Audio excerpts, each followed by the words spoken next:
안녕하세요. 오늘도 서연살롱을 찾아주셔서 감사합니다. 인천에 살고 있는 30대 주부예요.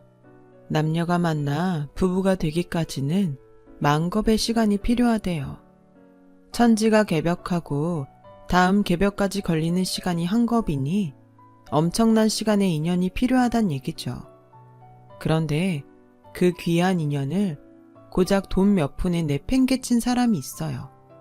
그것도 40년이나 함께 살아온 아내를 말이죠. 그게 누구냐고요? 바로 제 시아버지예요. 남편 손을 잡고 처음 시댁에 인사를 드리러 가던 날, 남편이 그러더군요. 우리 아버지가 좀 유별나셔. 가급적이면 우리 집에서는 화장실은 안 가는 게 좋을 거야. 자기가 보면 좀 놀랄 테니까. 안 그래도 떨려서 정신이 없던 터라 그땐 한 귀로 듣고 흘렸어요. 그런데 긴장을 해서 그런가 시댁에 도착하고 얼마 안 돼 소변이 마렵지 뭐예요.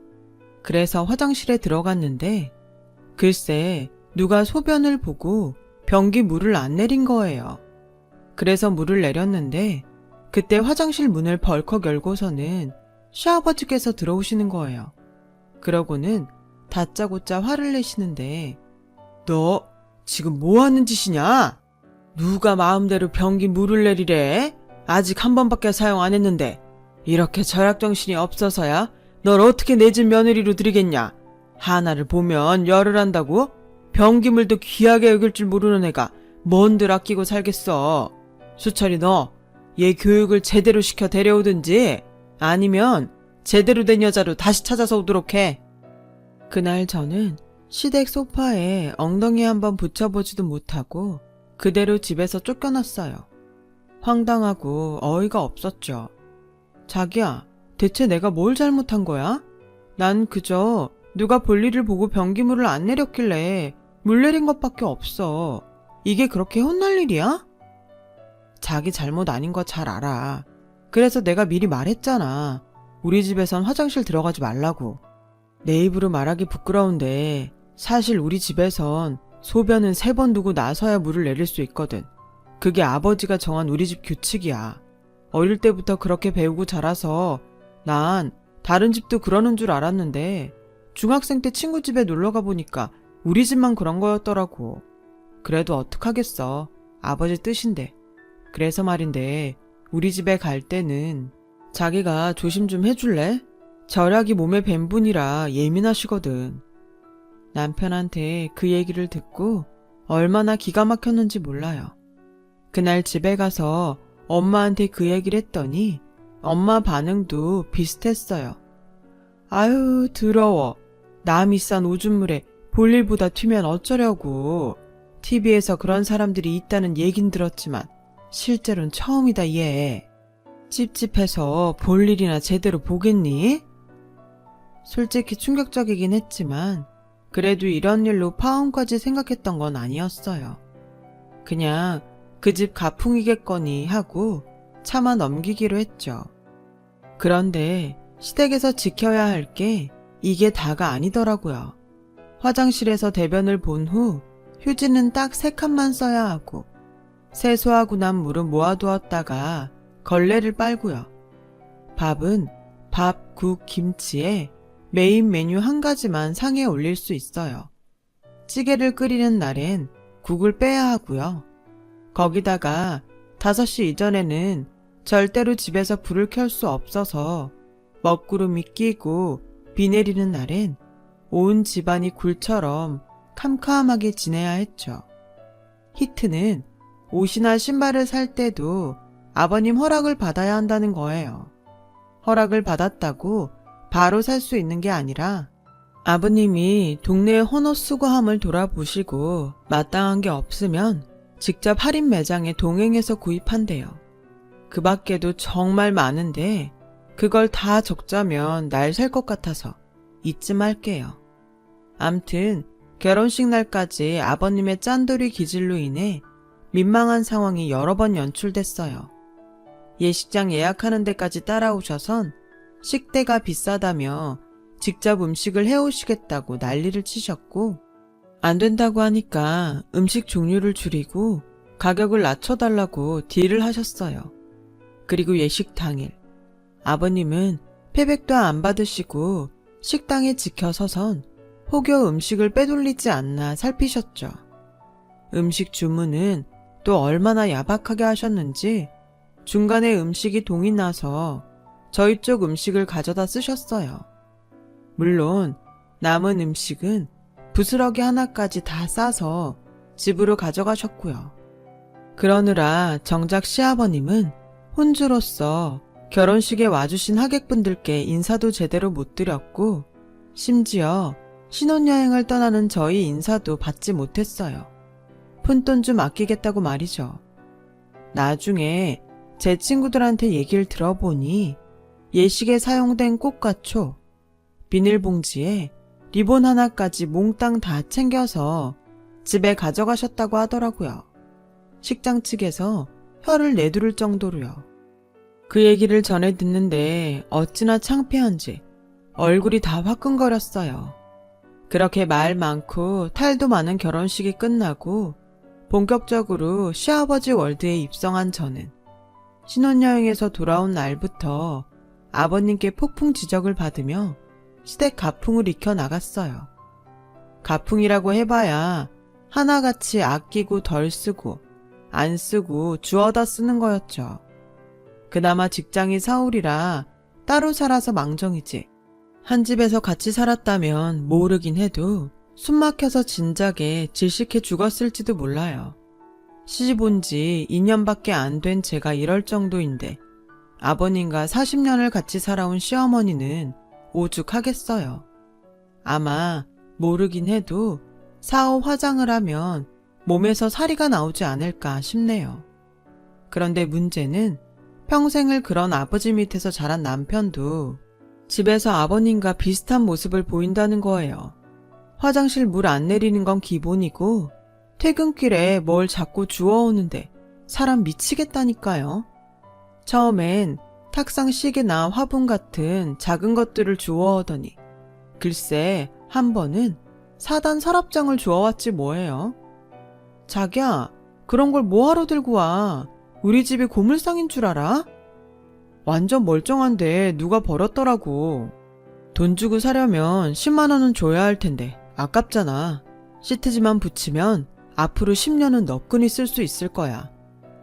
남편은 제 타박에도 불구하고 기어이 시트지를 사다가 리폼을 했어요. 하지만 정작 둘 자리가 없어서 결국 베란다에 내어놓게 되었죠. 남편과 오붓하게 커피를 마시려고 홈카페로 꾸몄던 베란다에 커다란 서랍장이 떡하니 놓이니 의자 놓을 자리 하나 안 남더라고요. 어찌나 열이 받던지 저는 그 일로 남편이랑 3일 내내 싸웠어요. 그리곤 문제의 그 서랍장은 얼마 뒤 저희 집에 들리셨던 아버님이 보시곤 시댁으로 가지고 가셨어요. 부전자전이라고 서랍장을 보자마자 아버님이 이러시는 거 있죠. 완전 새 거네. 잘했다 내 아들. 그 모습을 보니 덜컥 겁이 났어요. 이렇게 살다가 나도 40년 뒤엔 지금의 어머님처럼 살게 되지는 않을까 걱정이 돼서요. 그래서 남편한테 그 얘기를 했더니 우리 엄마 사는 게 어때서? 우리 아빠가 돈을 못 벌어오길래 자식인 내가 속을 썩이기를 해? 세상에서 제일 속 편한 사람이 바로 우리 엄만데 무슨 소리야? 이렇게 여자를 모르더라고요. 말이 났으니 말이지 저희 시어머니는 밖에 나갈 때 입으로 하나 변변한 게 없어요. 20년도 더 된 구닥다리 옷에 아버님이 어디서 주워온 핸드백, 수차례 가격이 다운된 할인 매장 2월 상품 구두 하나가 고작이거든요. 그 모습이 짠해서 제가 시집 올 때 백화점에 들러 어머님 옷이랑 구두를 사드렸는데 가격표를 본 아버님이 화를 내시며 기어이 백화점에 가서 환불을 받아오셨더라고요. 얘 아가, 네 카드로 결제를 해서 카드 취소로밖에 환불이 안 된다고 그러더라. 그래서 말인데 어차피 네가 네 CM이 쓰라고 사준 거니 그 가격만큼 네가 현금으로 줬으면 좋겠구나.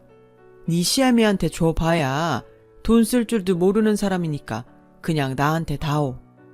결국 아버님은 제가 어머님께 사드린 옷이며 구두까지 몽땅 현금화해서 당신 지갑에 챙겨 넣으셨어요. 그리고는 어머님께 한 소리를 하셨죠. 여편네가 돈 무서운 줄 모르고 어디 수십만 원 하는 옷이며 구두를 덥석덥석 받아 쓸 생각을 해? 제발 정신 좀 차리고 살아. 자기 분수를 알아야지 원. 어머님은 선물도 뺏기고 아버님한테 싫은 소리까지 들으셔야 했어요. 제가 괜히 선물은 해가지고 어머님만 힘들게 만든 것 같아 죄송하더라고요. 그래서 아버님 몰래 30만 원을 봉투에 담아 어머님께 드렸어요. 아니다. 네가 마음 써준 것만도 고마운데 무슨 돈까지 주니? 그러지 마라. 안 그래도 돼. 네 마음만 고맙게 받을게. 결국 어머님은 한사코 거절하셨죠. 그날 이후 저는 어머님께 선물도 마음 편히 해드릴 수가 없었어요. 같은 여자로서 어머님이 가엾기도 하고 한편으론 왜 저러고 사실까 한심하다는 생각도 들었어요. 그래서 더더욱 저는 저렇게 살지 말아야겠다 다짐을 하게 됐죠. 그러기 위해선 남편 버릇부터 고쳐야 했어요. 나중에 아버님처럼 안 되게 애초에 길들여야 하니까요. 난 어머님처럼 살지 않을 거야. 그러니까 당신이 아버님처럼 살려는 마음이 있다면 일찌감치 버려. 그리고 절약이라는 명목으로 밖에서 잡동사니 주워 나르는 일도 하지 마. 여긴 당신 혼자 사는 집이 아니라 우리가 같이 사는 집이니까. 또 한 번만 들고 들어와 봐. 그땐 당신이 주워오는 만큼 나는 우리 집 살림을 내다 버릴 거니까. 아참, 볼일 보면 변기 물도 제가닥 내려. 욕실 안에 냄새도 나고 위생상 안 좋으니까. 물 좀 아끼겠다고 비위생적인 환경에서 살 수는 없잖아. 그 정도는 할 수 있지? 남편은 냉랭한 제 목소리에 질려서는 바로 그러겠노라 약속했어요.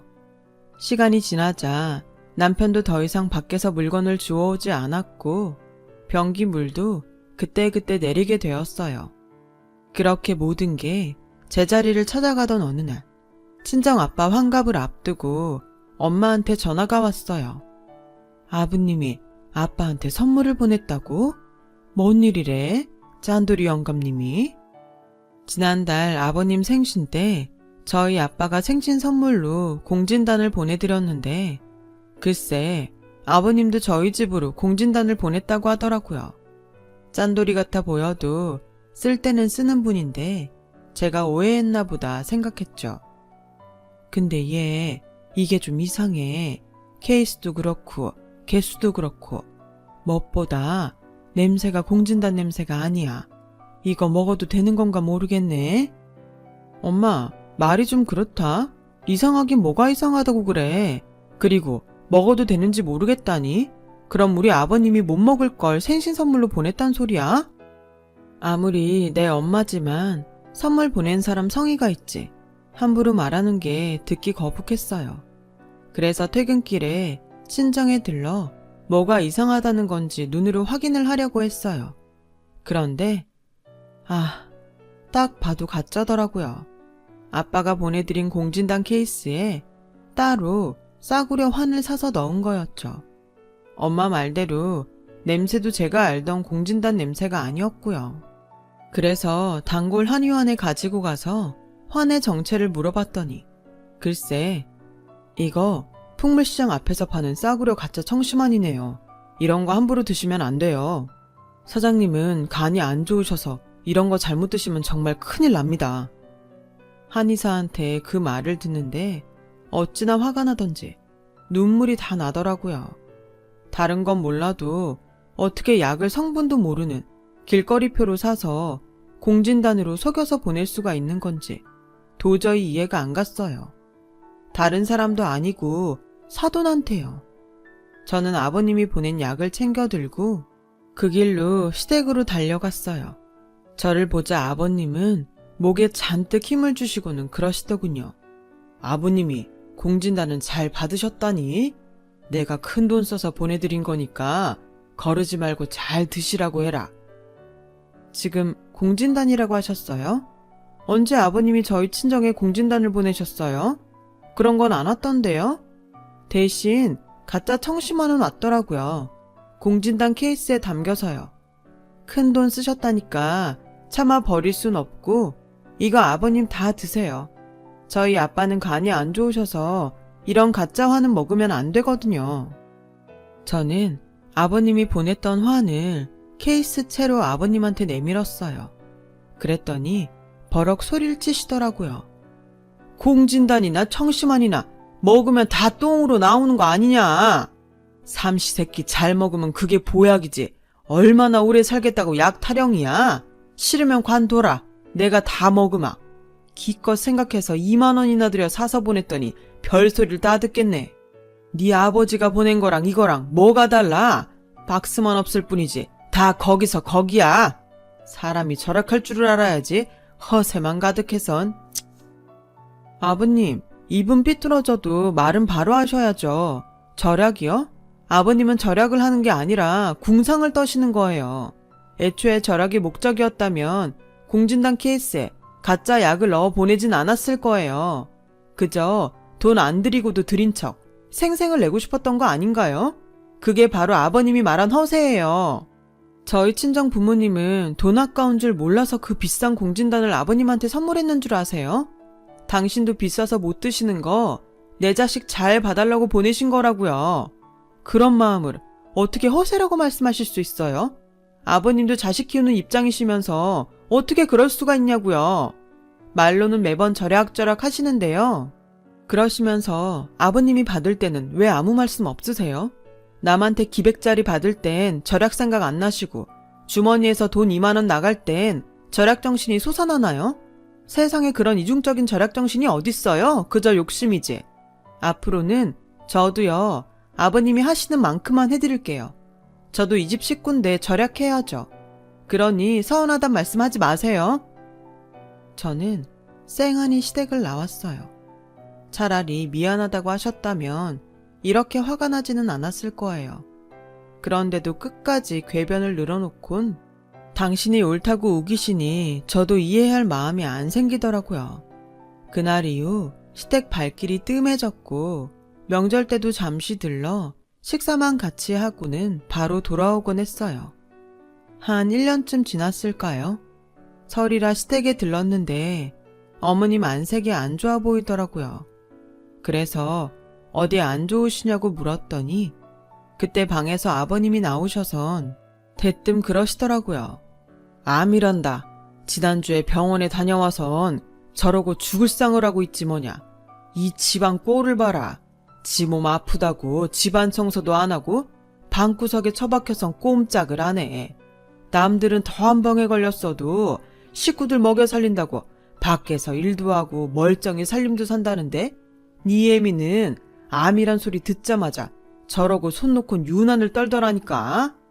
아, 얼굴 안 펴. 지금 울고 싶은 사람이 누군데 그래. 병원비 몇약값이며 방사선 치료 들어가면 이래저래 돈 깨지는 건 불보듯 뻔한데 생돈 나갈 생각에? 내가 잠도 안 와. 근데 뭘 잘했다고 그래. 돈 한 푼 벌지도 못하는 게 어떻게 돈 쓰는 재주는 타고났는지 원. 그나마 하던 집안일도 못한다니 저걸 어디다 써먹어? 아무짝에도 쓸모없는 여편네 같으니라고? 에잇, 단돈 100원이라도 쳐준다면 당장 내다 팔고 싶은 심정이구만. 아버님, 말씀 함부로 하지 마세요. 사람이 아프다는데 그런 말이 나와요? 어떻게든 치료해서 회복시킬 생각은 않고 쓸모가 없다니요. 어머님이요, 아버님 아내예요. 말이 났으니 말이지. 네 시애미가 인물이 있길 하냐 배운 게 있길 하냐. 하다못해 남들 다 있는 친정도 없이 천의 고아나 마찬가지인걸 이날 이때까지 내가 먹이고 입히고 살았다. 그때 수철이만 배지 않았으면 내가 미쳤다고 네 시애미랑 결혼했겠냐? 근데 뭐? 암? 은혜는 못 갚을 망정 몹쓸 병까지 걸려서 돈 까먹게 생겼는데 내가 복장이 안 터지냐? 잔말 필요 없다. 그렇게 네 시애미가 불쌍하면 네가 데려가서 살아라. 엄연히 며느리도 자식인데 못할 게 뭐냐? 데려가서 살아. 난 필요 없다. 아버님은 암 걸린 아내를 위로하지는 못할 망정 쓸데없는데 돈 들어가게 생겼다고 타박만 하셨어요. 남도 그렇게는 안 할 거예요. 도무지 인간미라곤 찾아볼 수도 없더라고요. 그때였어요. 주방에서 쌀을 씻고 있던 어머님이 나오셔선 아버님 얼굴에 쌀바가지를 집어 던지셨어요. 그래, 내 발로 이 집에서 나가주마. 똥물에 튀겨 죽어도 시원찮을 인간아. 이날 이때까지 너 같은 걸 남편이라고 믿고 산 내가 미친년이지. 길에서 빌어먹고 살아도 네 놈 집에서 사는 것보다 마음 편할 거다. 40년을 네 마누라로 산 나를 이렇게 헌시짝 버리듯 한 놈 나도 싫어. 암 진단받고 병원문 나서는데 뭐가 제일 서글펐는지 알아? 병 걸려 죽을지 모른다는 것보다 너 만나서 내 인생 허비한 게 그게 제일 서글펐어. 부모 없이 자라 친척집에 빌붙어 살던 내 처지가 싫어서 내 한 몸 힘들어도 번듯한 가정 꾸리고 살겠다고 이날 이때까지 찍소리 안 하고 산 내가 가엾고 불쌍해서 그래서 서글펐다고. 근데 이젠 나도 싫어. 너라는 인간하고는 더는 못 살겠어.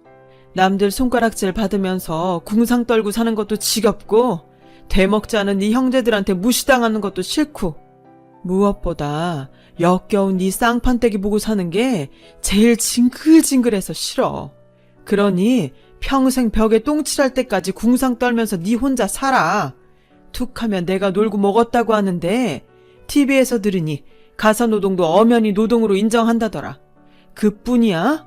너랑 네 형제들이 떠넘긴 치매 걸린 네 부모도 내가 다 모시지 않았니? 어디 돈 한 푼 주고 부렸어? 데리고 사는 걸 감사하라며 오히려 큰 소리 치고 부렸지. 나 그 돈 다 위자료로 받을 거야. 이날 이때까지 네가 나한테 퍼부은 폭언이랑 인격 모독 그거 다 돈으로 받아낼 테니까 각오해. 누구 맘대로 위자료를 달래. 그동안 네가 입고 먹고 산 집이 다 누구 건데. 어디서 주워들은 건 있는 모양인데 어림없어. 나갈 거면 네 몸만 조용히 들고 나가. 내 돈으로 산 건 실오라기 하나도 가지고 나갈 생각 말고. 세상 천지에 너 같은 걸 받아줄 사람이 어딨다고 까불어 건방지게. 왜 없어요? 어머님 저희가 모시고 살면 돼요. 안 그래요 어머님? 그리고 그동안 아버님이 어머님 옷을 사준 적은 있으세요? 다 헌옷 수거하면서 주워다 입히셨지. 제가 사드린 옷도 환불해서 아버님이 챙기셨죠? 정확히 47만 원이었으니까 그 돈만큼 물건으로 챙겨 나갈게요. 이의 없으시죠? 저는 어머님 방에 들어가 가방에 어머님 짐을 챙겼어요. 말이 짐이지 사실 챙길 것도 얼마 없더라고요. 40년간을 살아온 집에서 어머님 짐은 고작 20리터 캐리어 그 분량뿐이었거든요. 제가 어머님을 모시고 나올 때까지 아버님은 눈을 부릅뜨고 뭐 더 들고 나가는 거 없나 살피셨어요. 그 눈빛이 어찌나 고약하던지 정말 상종도 하고 싶지 않을 정도였죠. 그렇게 어머님은 40년간의 회한의 결혼 생활을 마치고 저희와 함께 살게 되셨어요. 저희 집으로 향하는 차 안에서 어머님은 한참을 우셨어요. 그 울음의 의미를 제가 온전히 헤아릴 수는 없겠지만 그래도 조금은 알 것 같더라고요. 그래서 마음 놓고 우시라고 일부러 길을 돌아서 먼 길로 갔어요. 그렇게 한참을 울고 난 어머님은 아까는 경황이 없어서 고맙다는 말도 못하셨다며 고맙고 미안하다고 하셨어요. 위자료를 받으면 바로 집을 구해 나가시겠다고요. 그날 밤 퇴근해온 남편과 상의해 일단은 어머님 치료가 끝날 때까지는 우리가 모시고 살기로 했어요. 어머님은 아버님과 이혼 소송이 진행되는 와중에도 꾸준히 병원을 다니시며 유방암 치료를 받으셨고 아직 초기 단계라 약물 치료를 하면서 상태를 지켜보기로 했어요. 아, 그리고 생각지도 못한 일도 있었지 뭐예요. 12시가 다 되어가던 무렵이었는데 어머님 방에서 핸드폰 벨소리가 나더라고요. 대개 연세든 분들한테 늦은 밤에 걸려오는 전화는 부고가 대부분이잖아요. 그 전화가 그랬어요. 어린 시절 어머님을 키워주신 고모님 부고였죠. 그런데 그 고모님 댁을 정리하면서 장롱 바닥에 숨겨진 문서를 발견한 거예요. 어머님의 아버지 이름으로 된 땅 문서였죠. 고모님이 일부러 감춘 건지 잃어버린 건지 알 길이 없지만 결국 제 주인을 찾아가게 된 거죠. 시골 땅이라 돈은 얼마 되지 않아서 어머님은 그곳에 집을 짓고 살겠다고 하셨어요. 아버님한테 받은 위자료로 집을 짓고 텃밭을 가꾸며 사신다고요. 아무래도 서울보다는 공기 좋은 시골이 살기 좋으시겠다네요. 그리고 그동안 저희와 인연을 끊고 살던 구두쇠 시아버지는 그동안 모아둔 돈을 오피스텔 분양권에 투자했다가 사기꾼들한테 몽땅 털려서 알거지가 됐어요. 그렇게 돈돈하면서 궁상을 떨고 모은 돈을 사기꾼 입에 한 입에 털어 넣으신 거죠. 안 됐지만 어쩌겠어요. 다 자업자득인걸. 그동안 사람들한테 어찌나 인심을 잃고 살았는지 그 소문이 들리자 다들 아버님과 손절을 했다더군요. 뒤늦게 어머님을 찾아와 위자료를 돌려달라고 떼를 쓰셨는데 어머님이 걸레밥물을 끼얹으며 욕설을 퍼붓고 쫓아내셨어요. 그 모습이 어찌나 통쾌하던지 역시 인생은 베푼 만큼 받는가 봐요. 절약도 좋고 검소함도 좋지만 남에게 베푸는 우리 마음만큼은 부자였으면 좋겠습니다. 지금까지 제 사연을 들어주셔서 감사드려요. 들어주신 여러분도 부자 되시고 항상 건강 챙기세요. 여러분, 사연 댓글에 응원과 현명한 조언 부탁드려요. 좋아요와 구독은 저에게 큰 힘이 됩니다. 오늘도 좋은 일 가득하세요.